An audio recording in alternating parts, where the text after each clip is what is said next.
So it's around 2 in the morning, my time, back in the United States.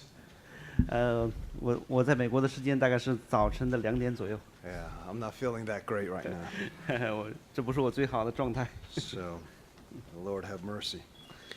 求神来帮助我们。So we're in the second session on expounding the text and the gospel. 我们现在呢是在第2部分，是解释经文和福音。So I'm going to give you a picture of what the preparation process can look like. 我呢想给大家一个如何准备讲道的一个开始。And then to hone in on the gospel itself. 然后我们就进入到福音的本身。So this first part is going to be relatively short. 这前一部分会比较短。When you're preparing to put a sermon together, 当你准备你的讲道的时候呢， let the sermon come to you. 是让那个讲道来到你的面前。So while you're preparing it, let it just develop. 在你准备的时候呢，是让这个讲章自然的能够去展开。In other words, don't be so fixed on saying this is exactly where I think the sermon is going to go. 并不是说一开始的时候你就一定要确定好这个讲章一定是一个固定的格式。Be open to being surprised by the text. 我们要预备一个心呢，有的时候那个经文会给我们一些的惊喜。It's almost letting the text discover you. 这就好像说是让经文来发现你。So for me, here are some regular routine ways that I study the Bible. 对我来讲呢，我给大家分享一下，我是如何准备讲章的。There is a rapid Bible reading plan that I'm a part of. 我呢常常是有一个很速读经文的这样一部分。So I don't know what sort of programs you have for yourself. 我不知道大家是如何预备自己的。But in the English-speaking world, we've got several good ones. One is the ESV Study Bible Reading Plan. 我们在这个英语的圣经里边呢，我们有这个 ESV 的版本，就是英语标准版的读经计划。Are they familiar with the ESV? I think so. Okay. 就是标准版英文圣经，大家知道。Another one will be the old McShane's Bible Reading Plan. 另外一个是在就 McCheyne 的读经计划。So what you need to do is have one where you're just kind of doing rapid Bible reading. 所以你呢是要有这样的一个计划，可以能够帮助你很快的速读圣经。And then another one where you're studying a little more carefully a shorter section of Scripture. 另外一部分呢是你可以去选择比较短的一些的经文，能够详读的。Also, you should read magazines across the spectrum. 另外你可以读一些杂志，比较广泛为的。So in the United States, you'll have the more conservative, traditional group of people. 在美国呢，你可以去读一些那个关于比较保守派一些人喜欢的一些杂志。And then you've got the liberal, progressive people. 另外你会有一些的杂志是针对于那些比较自由派的一些人。Don't only read the network or the group that you agree with. 不要只读那些你认同的。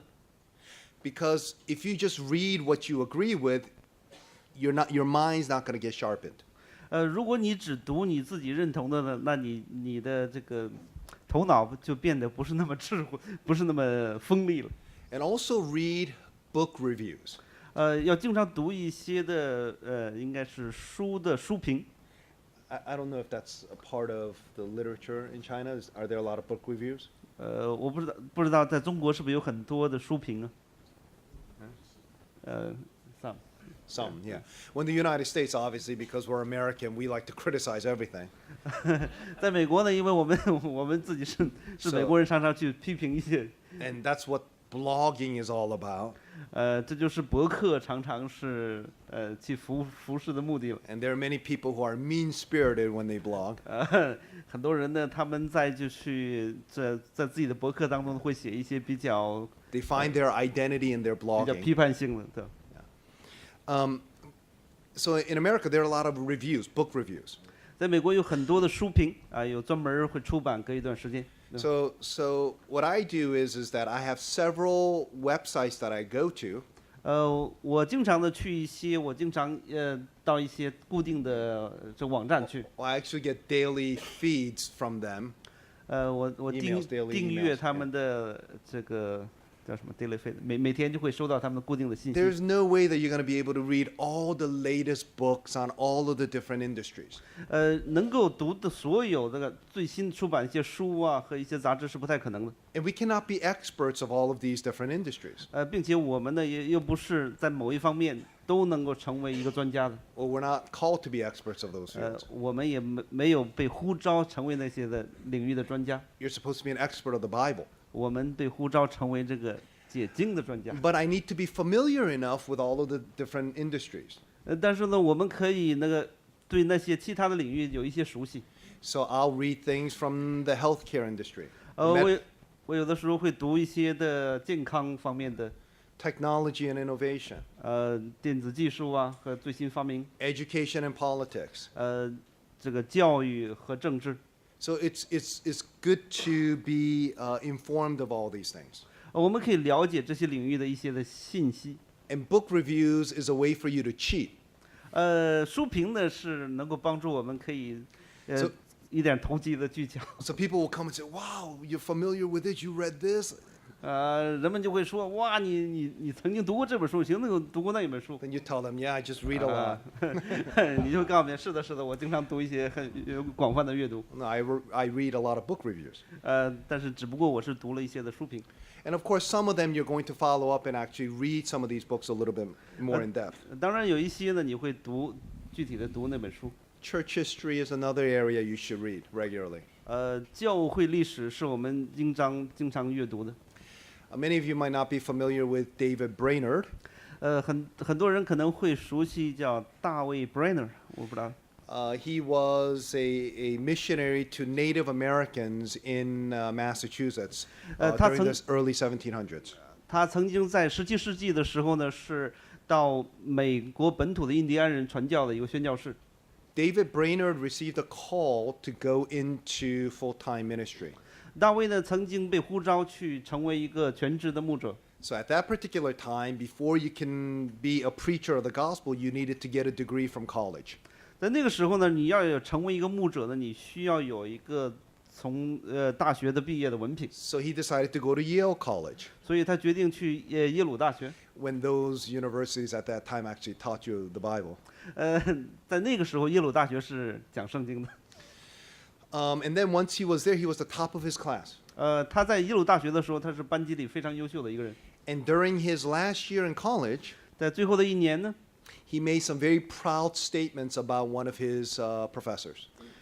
他曾经这样讲他的一个老师， I think his name was Mr. Wigglesworth. 那个教授的名字叫 Wigglesworth。 He said some things that were inappropriate. 他说了一些不该说的话。 And so Yale College dismissed him from school. 所以呢，耶鲁大学就把他给开除了。 And so after he processed what he had done, he repented. 当他后来回忆他所做的，他悔改。 He wrote a nice letter to the college apologizing for his actions. 他就写信给耶鲁大学，向他们道歉。 So at this time, you might think, hey, this is a nice Christian story about David Brainerd. 这个时候你也许会想，哇，这是关于这个大卫，他一个很好的一个故事。 So he got reinstated and the school received him back.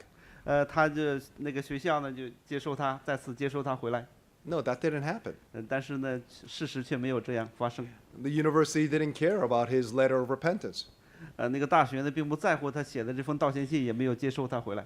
To make the situation worse, he couldn't be a minister of a local church without having a college degree.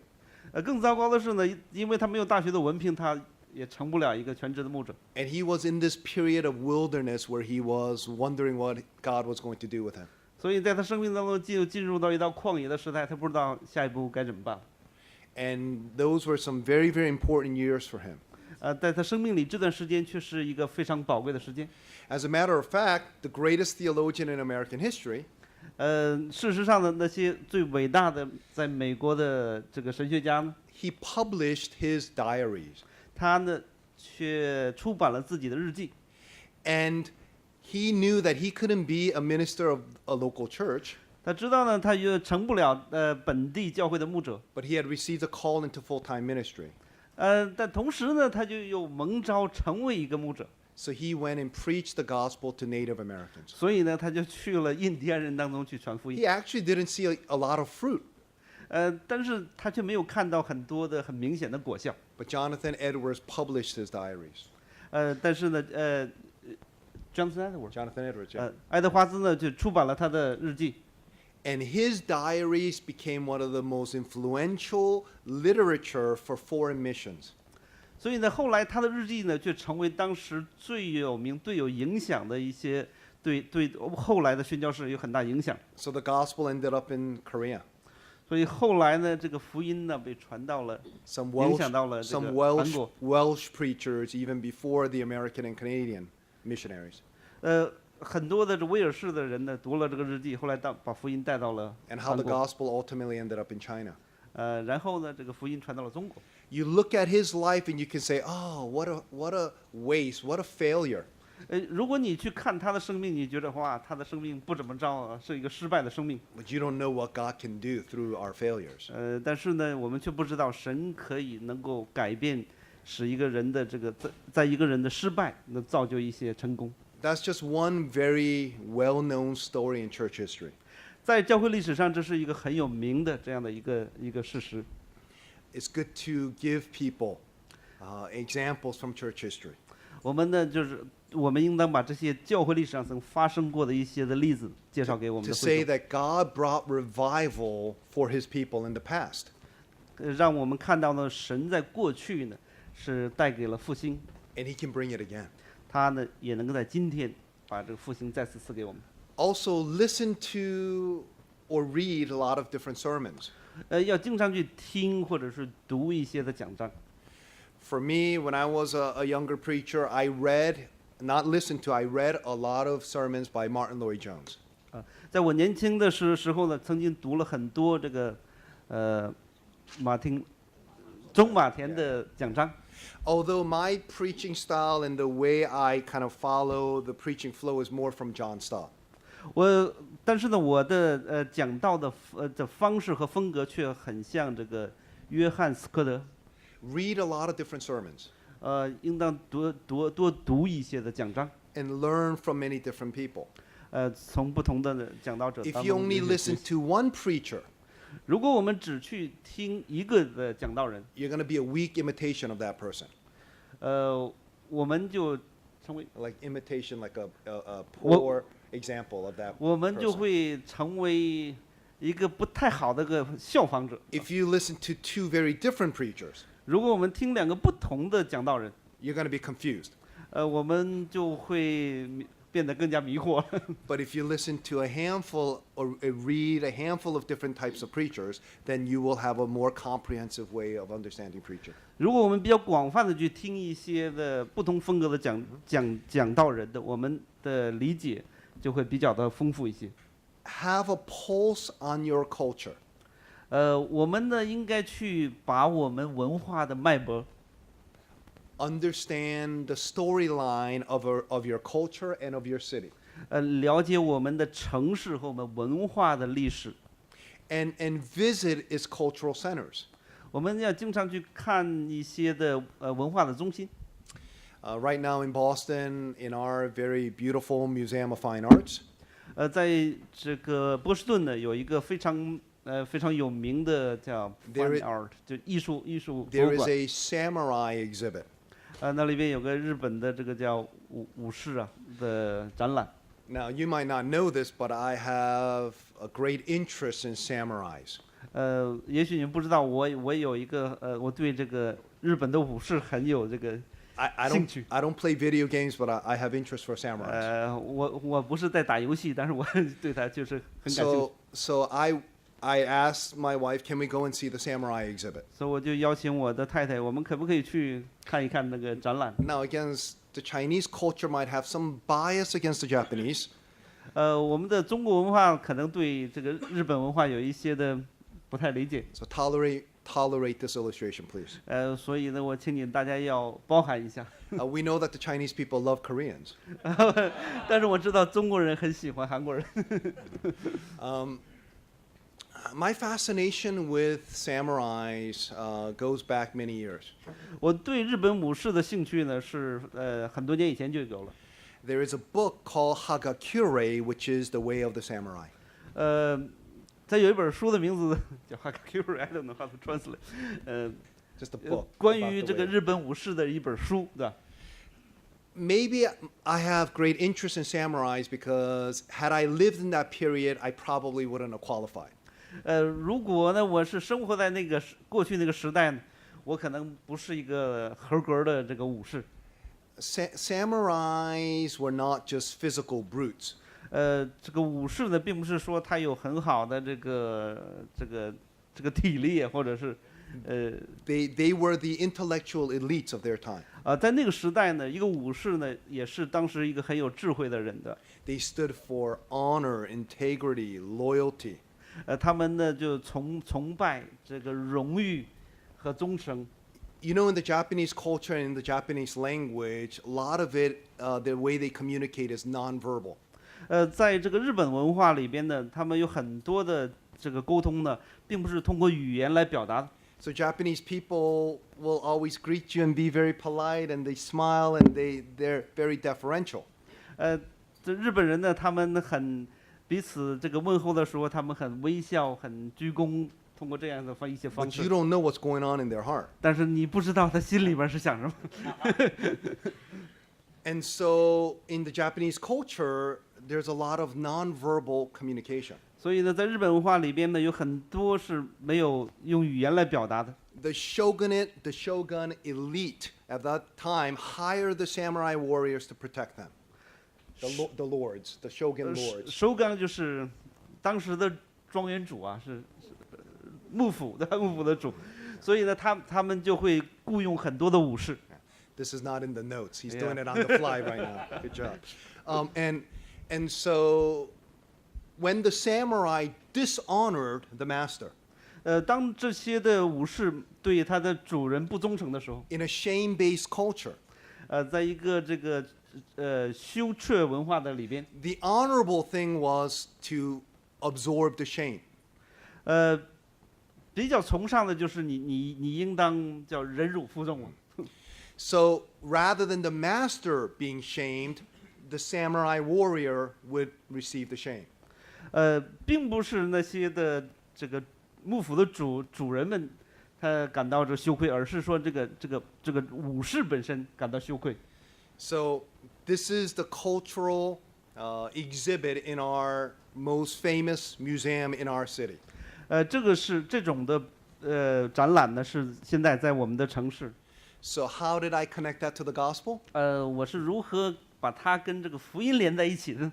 The samurai warrior, when he dishonored his master, 那些武士呢，当他们对自己的主人不忠诚的时候， the master wouldn't even say anything to him verbally. 那些的主人呢，幕府的主人他并不是对那些武士说任何的话语。 But the samurai knew what he needed to do. 那些的武士知道主人的心意， It's called the bushido, 所以他们就要剖腹， taking your own life, cutting yourself up, taking your own life. 你要把自己这个剖腹切腹自杀。 Because the honorable thing for you to do is to take your own life. 但是最荣耀的事就是自杀， And possibly that act will give you honor. 所以这样的一个行为呢，使你自己重新恢复了荣耀。 I said that Jesus did the same thing. 我是说呢，耶稣也同样做了同样的事情， But the difference is 但是不同的是呢， the samurai warrior took his own life to gain honor that he didn't have. 这些的武士呢是通过自剖腹的方式来获取自己的荣耀。 But Jesus laid down his life for us, not because he didn't have honor, because he needed to give us honor. 耶稣呢把耶稣献上自己，是不是为了自己得荣耀，而是让我们这些没有荣耀的人得到荣耀。 When you're reading your culture, 当我们去学习自己的文化的时候呢， always find a point of reference. 总是要找到这个福音的切入点。There are 3 steps for exegeting your culture or understanding your culture. 有3个步骤可以帮助我们怎么样去理解自己的文化。There is a scholar in Yale by the name of Lamin Sanneh. 拉米三内是这个耶鲁大学的一位的学者， He's an African scholar. 他是一个非裔人。And he says that first what you need to do in understanding your culture, first thing, 很重要的首先你要想了解你自己的文化呢， is to enter into the worldview. 是要了解这个本地人的这个世界观。And when you enter, you're trying to find a point of reference. 当你进入到这个你的文化的世界观里边呢， Oftentimes we don't enter into the worldview. 很多的时候我们并没有真正进入到这个我们本文化的世界观里边， So we don't have credibility. 所以呢，我们就没有这样的一个 credibility， 我们就没有这样的一个说服力， Not believable. 别人不相信我们。 People say, "Oh, you don't understand me." 所以常常会发生的时候，别人说你们根本不了解我们， You need to find a point of reference. 所以你要找到一个切入点，能够进入到文化里边。The second thing is to deconstruct. 第二点就是我们要重解它的文化， Deconstruct their worldview. Challenge. 向这个认同的这个文化里边的世界观呢来挑战它们。What we tend to do is when we engage our culture, 当我们与我们的文化来接触的时候呢， we start right here, 我们常常是首先去批判， so people don't listen. 所以呢，很多的时候呢，别人不听我们， Because we start with the negative, we say that's wrong, 所以我们常常是从一个很负面的角度来讲来批评， rather than finding a point of reference. 并没有找到一个认同的切入点。 Let's take Beijing, for example. 我们来把北京做一个例子， We can make the argument that the city is all about power. 我们可以说呢，北京这个城市都是是一个具有权力意味的城市。 Of course, you have to be careful what you say if you're from that city. 如果你住在那儿呢，你要小心你说的话。 You can just say the problem with our city is that there is corruption with power. Just 我们可以说呢，这个城市最大的问题是因为一个权力的这个滥用和腐败。 you start right here, 所以我们事实上是从这个挑战这个角度第二步开始了。 rather than starting here. 但是我们更好的方法是从第一步开始。 Why can't you say that everyone has a power forces? 我们可以说每个人呢都有一个这个权利， Power is not necessarily negative. 权利呢并不等于是一个负面。 We all have power allegiances, 我们都会有一个忠诚 loyalties. loyalty 忠心忠实的权。 The question is it good power or bad power? 问题是哪些是好的，哪些是坏的？ Because when you are parenting your children, 当我们呢是做父母的时候，教育孩子呢， there's authority and power as a parent. 作为父母呢，你是有权利的。 Is that a bad power? 这并不是这样的权利并不是这个不好的。 Well, if you're an abusive parent, it is. 除非你是一个非常这个滥用权力的父母。 Authority in and of itself is not intrinsically bad. 权力并不等于是坏的。 Now, if authority leads to authoritarianism, 如果这个权力变成集权，那就糟糕了， then that's bad power. 那就成为一个很不好的一个。 But you have to enter the world. 但是呢，我们首先呢都是要进入到它的里边， Then you come to the second step and you say, but here's the problem with the power in our city.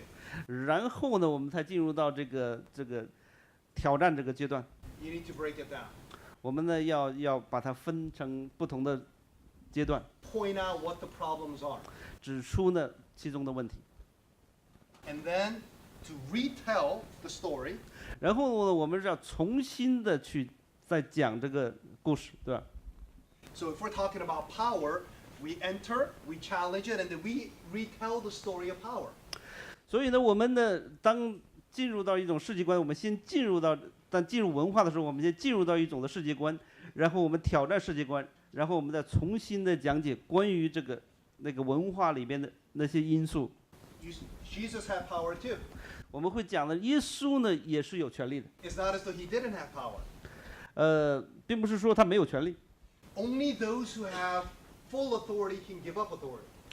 只有那些真正有全权的人才能够给人权利。 If you have no authority, you've got nothing to give. 如果你没有任何权利呢，你可能也做不了任何的事情。 But his power, his authority was an authority of grace. 但是耶稣的全能呢，却是一个恩典的全能。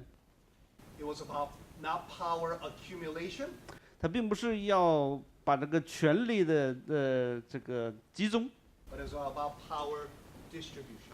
而是呢把这个权力分给别人。 See, the interesting thing here is that the Communist Party 很有趣的是，当我们谈到这个共产党啊，Communist Party， in its principle wants to be more egalitarian. 它的其中的一个原则呢是更加的民主， But it's not the kind of power distribution of the gospel. 但却不是说在圣经上我们福音所讲的这个权力的给予， Because there are still power struggles. 因为里边呢还是有很多的权力相争。 You must always show a particular culture that the story of the gospel is better than their story. 我们呢，特别是在文化里边呢，要特别讲到呢，福音这个故事是超越于那个文化里边的。 I'm just trying to just show you an example. 这是我的一个例子。 Secondly, you need to spread out your preparation. 第二点呢，我们要去分散我们的准备，预备。 I'd like to encourage you to meet with other leaders within your church to discuss the passage that you're going to preach on. 我呢鼓励大家呢，要和教会里边其他的同工聚在一起来分享你要讲的经文。 Don't be afraid to include other people in the process. 不要担心的是让别人来参与你的预备。 And it's good to map out what you're going to preach on a year in advance. 最好呢是能够提前1年呢就把你要讲的预备出来。 Rather than saying, oh, what am I going to preach on this Sunday? 而不是说，下周我该讲什么呢？ Oh, I had this great illustration. 哇，我知道一个很好的例子， So I'm going to try to find the right Bible verse to support the illustration. 所以呢，我要找一个圣经的经节来支撑这个我喜欢的这个例子。 Don't be random like that. 不要这样的随意。 Map out your preaching schedule. 我们要提前预备好自己的讲道。 And my recommendation would be for you to preach from different genres of the Bible. 我的建议呢是大家能够选择圣经不同题材的来讲。 So if we're to look at the last 3 years of my preaching schedule, I started in the Old Testament narrative. 如果是看我过去3年的讲道呢，首先我是讲旧约里边的故事， Then I went to a Pauline letter. 然后呢我是讲到保罗的书信， Then went to an Old Testament prophetical book. 然后我回到旧约里边的先知书， Then actually did a topical series, short one in the summer. 然后呢夏天的时候我也讲一些主题式的题目式的讲道， Although that was expository. 但是也是释经式的。 It was called the Gospel According to David. 我是讲到是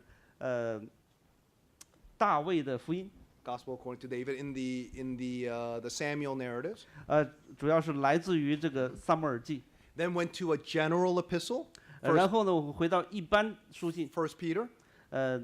彼得前书， And then went back to a gospel. 然后又回到这个福音书， And then came to Paul's letter. 然后又回到保罗的书信。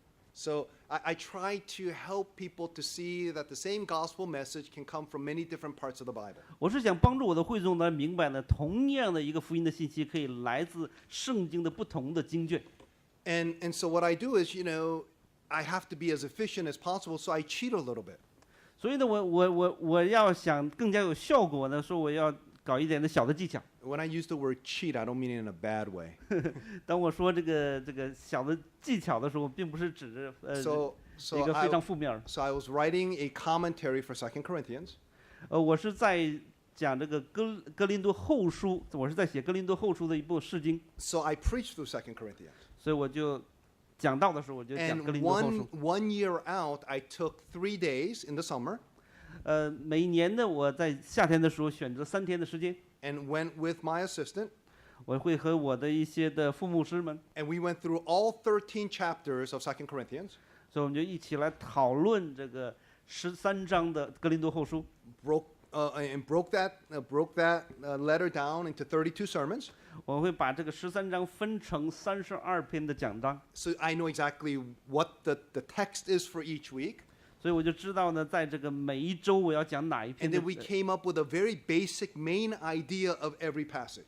所以就知道呢每一个重点的这个经义是什么。 And you say, wow, that's a lot of work. 你会说哇，这是很多的工作要做。 Not really.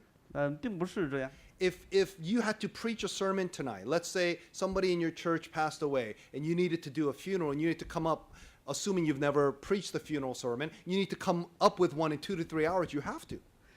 假如说呢，如果你的会众其中的一个人今天去世了，那你今天晚上就要给他预备一个这个葬礼的讲章。 My point is, you can do it. It's much easier than you think. 其实呢，每个人都是可以做到的，并不是像你想象那么难。So when I'm preaching through that particular series, 当我是讲到这哥林多后书这个系列的时候呢， I don't think about what I'm going to preach the following week.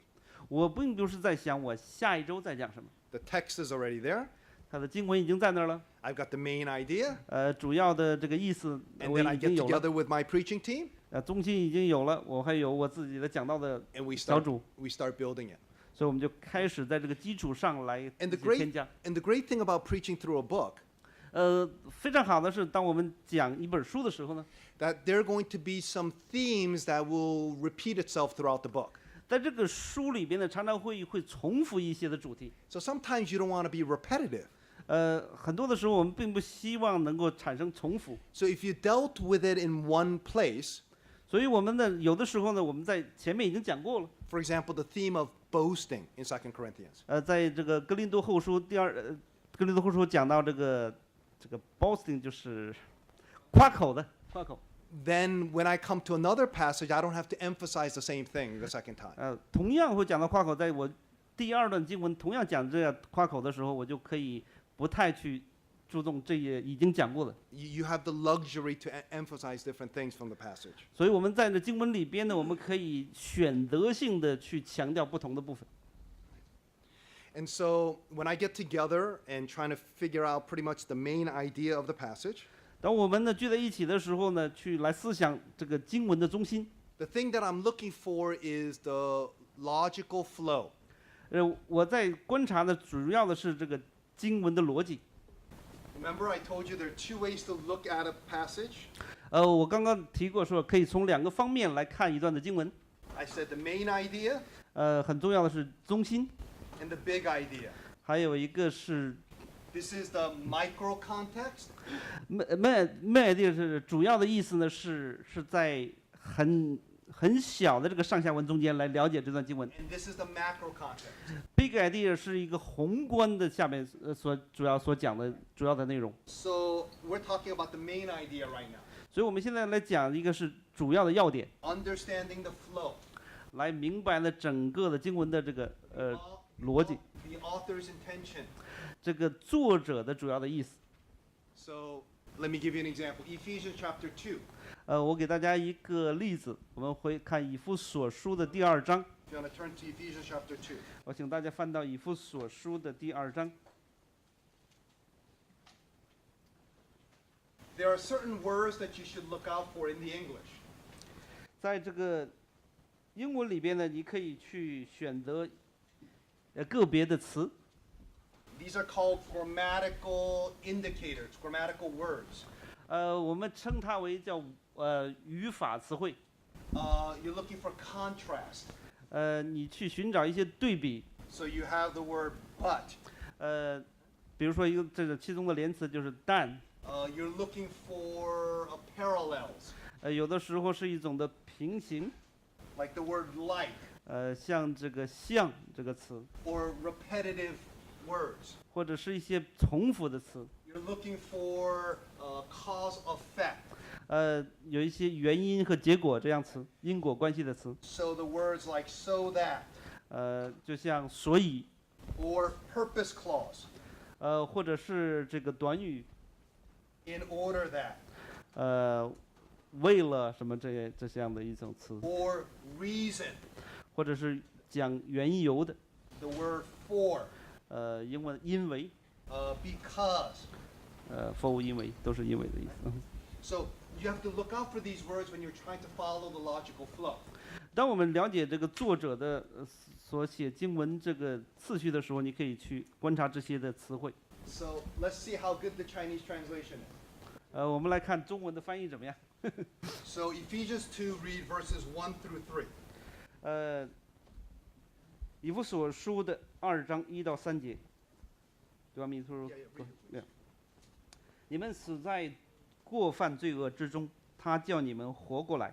那时你们在其中行事为人，随从今世的风俗，顺服空中掌权者的首领，就是现今在悖逆之子心中运行的邪灵。我们从前也都在他们中间放纵肉体的私欲，随着肉体和心中所喜好的去行，本为可怒之子，和别人一样。 And what's the first word for verse 4? Is it but? But 也然而 but Okay. yeah. See, if you don't have that word but in verse 4, 如果呢这个第4节的开始呢，并不是以然而开始， we would be hopeless. 我们呢就变得没有任何的盼望。 It says we were dead in our transgression and sin. 因为经文讲到说我们死在罪恶惯犯当中， Not that we are dying. 并不是我们呢是 no We are dying, like in the present tense that we are dying, but we were 哦 dead.，并不是说我们现在正在死到罪恶惯犯，而是告诉我们说我们已经死在罪恶惯犯当中。 So this illustration is not a good one. 所以呢，这并不是一个很好的一个例子。 The illustration goes like this. Somebody's in the water and they're drowning. 一个很好的例子是有个人正在水里边啊，正要被淹死了， And so Jesus wants to save you. 所以呢，耶稣要去救他。 So everyone is drowning in the water except for Jesus. 所以每个人呢都现在水里边要被淹死了，除了耶稣之外。 So Jesus is like the lifeguard, 所以耶稣呢就像这个叫什么救生员， and he's on shore, 他在这个岸边， and he throws the life preserver. 所以呢他就把这救生员扔过去。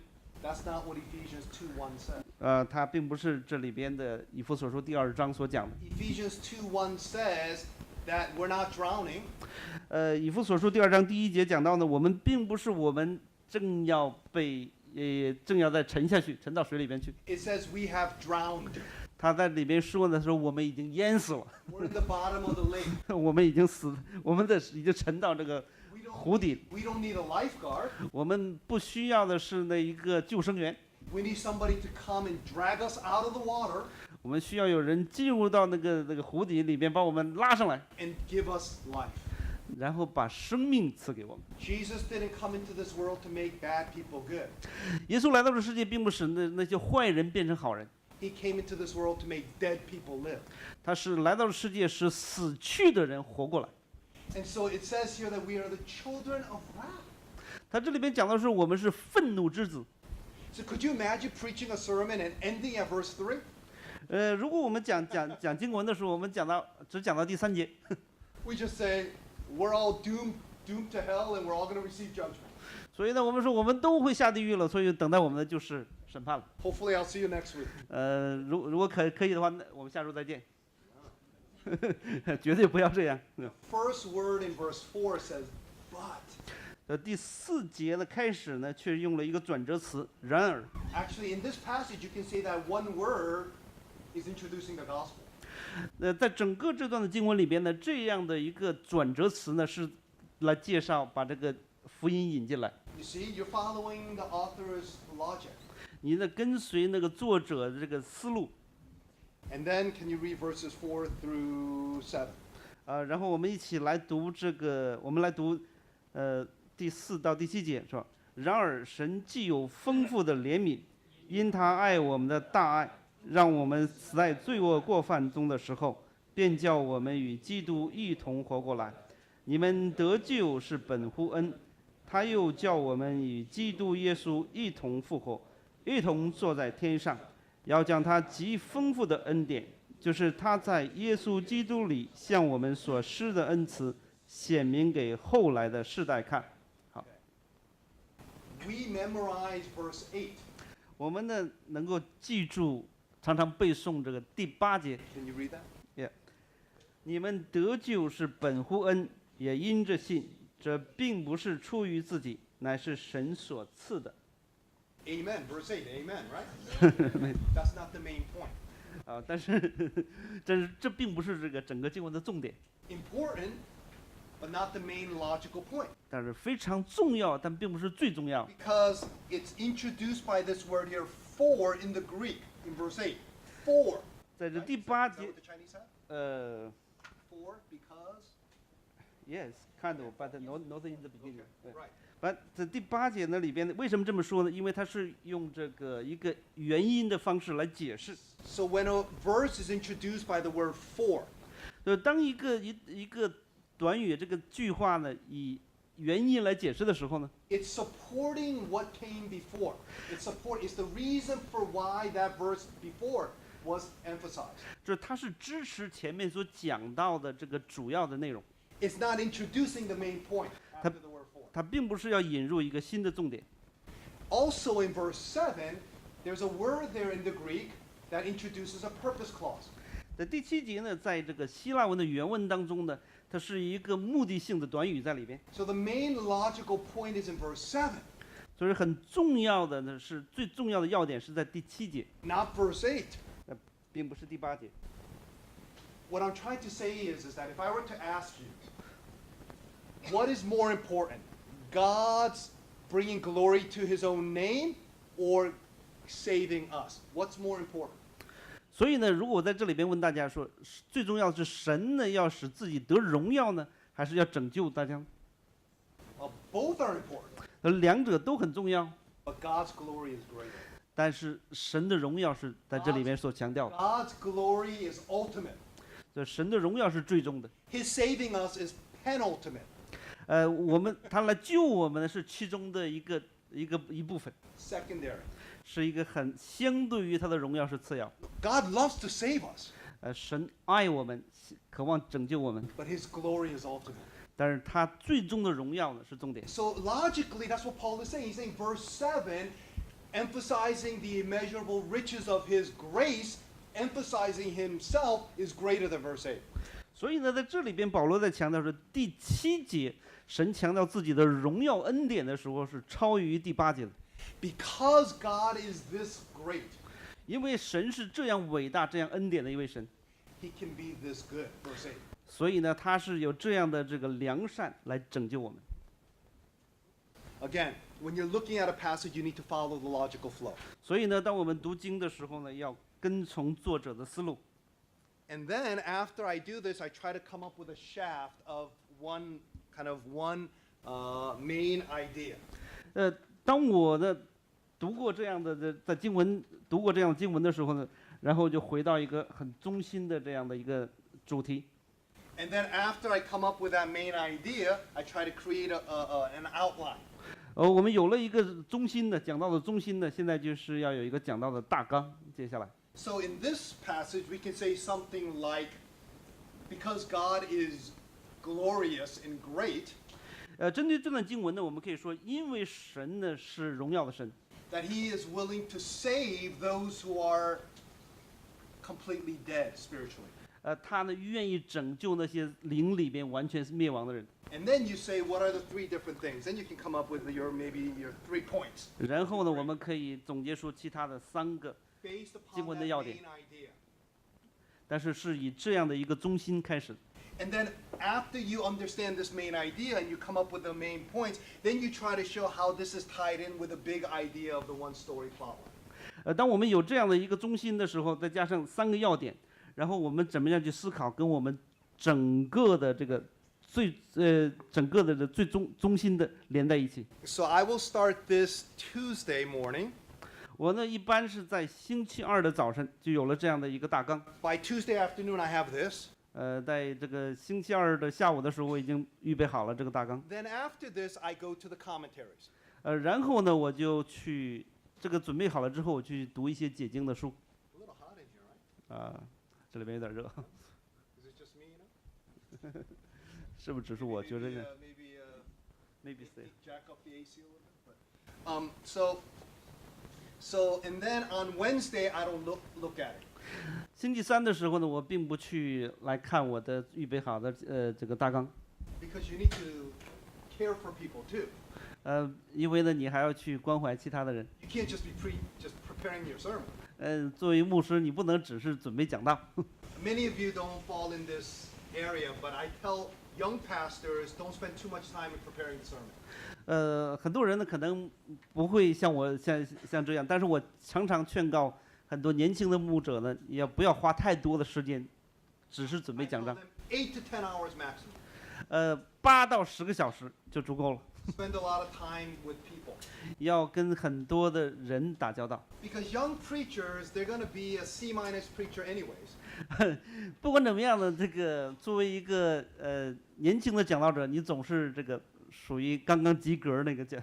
Whether they spend 10 hours or 16 hours, 不管是你花10个小时还是16个小时，也还是在那样的一个水平下， it's going to be the same. 大概都差不了多少了。 So I tell them spend more time caring for people. 所以呢，你要花更多的时间来关怀别人。 Young preachers, they start preparing. They think this is all that pastoring is about, just preparing the sermon. 那很多的年轻的牧师就认为说，准备讲章就是所有的这个做牧者的最重要的职分。 Don't mishear me. Sermon preparation is important. 但不要误解我，准备讲道是很重要的。 I spend a lot of time on it each week now, 我现在呢花很多时间来准备讲道。 but I have the luxury to do that now. 现在呢，我有这样的一个Opportunity to. 有机会可以做更多，准备更多这样的时间。 So on Wednesday, I kind of walk away from the text. 星期三的时候呢，我尽量不去动我的讲章。 So when I come back on Thursday, 在星期四的时候呢，我回来， it'll be fresh and I can look at it objectively. 所以呢，我就会重新再去看我的预备好的大纲。 And then I'll spend about 3-4 hours writing it out. The outline, putting flesh on the bones. This is the bones. 所以呢，我们说这些要点呢，就好像是这个讲章的骨架。说星期四的时候，我就花几个小时的时间呢，把这个肉啊的，把其他的一些的加到上面，把它写出来。